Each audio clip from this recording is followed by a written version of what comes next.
నమస్తే అండి, అందరూ బాగున్నారా? చూడండి, మన దగ్గర వాటర్ బాటిల్ ఉన్నాయి. అంటే హీట్ మనం చాయ్ కానీ గవ్వ కానీ పోసుకున్నా కానీ ఇందులో తర్వాత మనకు ఎంత హీట్ ఉండేది ఇందులో చూపిస్తుంది అద్దంలో. సరేనా? మంచి కంపెనీ కానీ ఇవి వచ్చేసి స్పోర్ట్స్ బాటిల్ చూడండి, కలర్స్ కానీ ఉన్నాయి మన దగ్గర. ఈ 3 కలిసి కేవలం 5 దినాలు మాత్రమే. మీకు డెలివరీ కావాలన్నా 1 दिनार डिलीवरी चार्ज। ये भी आदोली अला तला तब्बा अला कम सा दिनार अला ये भी तवसील अला दिनार ज्यादा। ये 3 पीस ओनली 5 KD है। आपको डिलीवरी चाहिए तो 1 दिनार डिलीवरी चार्ज మా దగ్గర స్టాక్ ఉండయి. ఓకే, బాగుంటాయి. ఇంటికాడ కానీ ఇక్కడ కానీ యూజ్ చేసుకునే దానికి పిల్లలకు కానీ పెద్దవాళ్ళకి కానీ ఎవరైనా తీసుకొని పోవచ్చు. చూడండి, టెంపరేచర్గా కనపడుతుంది. ఇందులో టచ్ చేస్తాను, టెంపరేచర్ కనపడుతుంది. వీడియోకి అయితాను.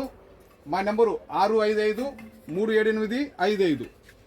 ఓకే, ఈ విధంగా టచ్ చేస్తే టెంపరేచర్ కనపడుతుంది ఎంత దీంట్లో హీట్ ఉండేది నందు. సరేనా? వీడియోకి అయితాను. మా నెంబర్ చెప్పాను కదా, 3 పీస్ ఓన్లీ 5 KD.